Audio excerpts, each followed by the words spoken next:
साल था 973 ईस्वी। ख्वारिज्म की धरती पर एक बच्चा जन्म लेता है। किसे पता था कि यही बच्चा आगे चलकर दुनिया के सबसे बड़े वैज्ञानिकों, दार्शनिकों और खोजकर्ताओं में गिना जाएगा। समय बीता। जब सुल्तान महमूद गजनवी ने ख्वारिज्म पर चढ़ाई की तो कई विद्वानों को अपने साथ गजनी ले आया और इन्हीं में था वो नायाब हीरा अल-बरूनी। पर ध्यान रहे, जहाँ बाकी लोग सुल्तान के दरबार में उसकी ताकत के आगे झुका करते थे, वहीं अल-बरूनी ज्ञान की तख्त पर बैठा करता था।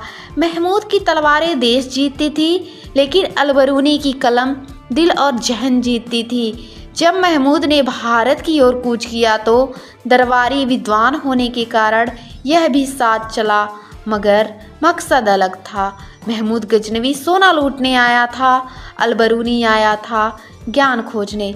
वो हिंदुस्तान की धरती पर उतरा, संस्कृत सीखी, विद्वानों से मिला, मंदिरों में बैठकर वैदिक ग्रंथ पढ़े और समझा कि भारत की सभ्यता प्राचीन नहीं बल्कि अनंत है। फिर उसने लिखा एक ऐसी किताब जो सदियों तक ज्ञान का दीपक बनी रही, किताबुल हिंद। संस्कृत भाषा का भी बहुत बड़ा ज्ञाता था। उसने अपनी यात्रा वृत्तांत तहकीके हिंद में भारत के बारे में विवरण दिया है, जो इस प्रकार है।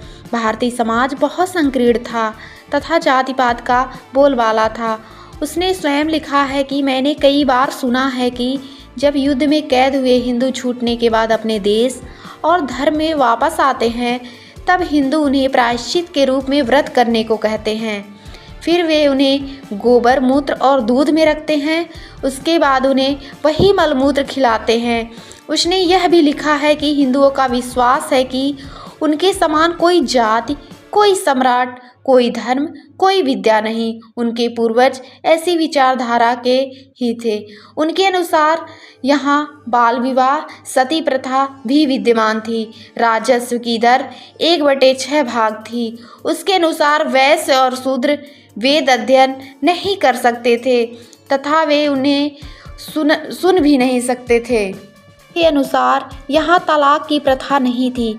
पुरुष कई विवाह कर सकते थे, लेकिन विधवाएं दोबारा विवाह नहीं कर सकती थी। स्त्रियों की दशा निम्न थी, वे शिक्षा की अधिकारिणी नहीं थी तथा कम उम्र में विवाह होता था। उसने भारत में प्रचलित देवदासी प्रथा के विषय में भी बताया है। उसने हिंदू वास्तुशिल्प की प्रशंसा करते हुए कहा है कि मुसलमान जब उनकी कला को देखते हैं तब आश्चर्य करते हैं। उसको बनाना तो दूर, वे उसका वर्णन भी नहीं कर सकते। गणित और ज्योतिष विद्या के विषय में अल-बरूनी ने भारत से बहुत ग्रहण किया था।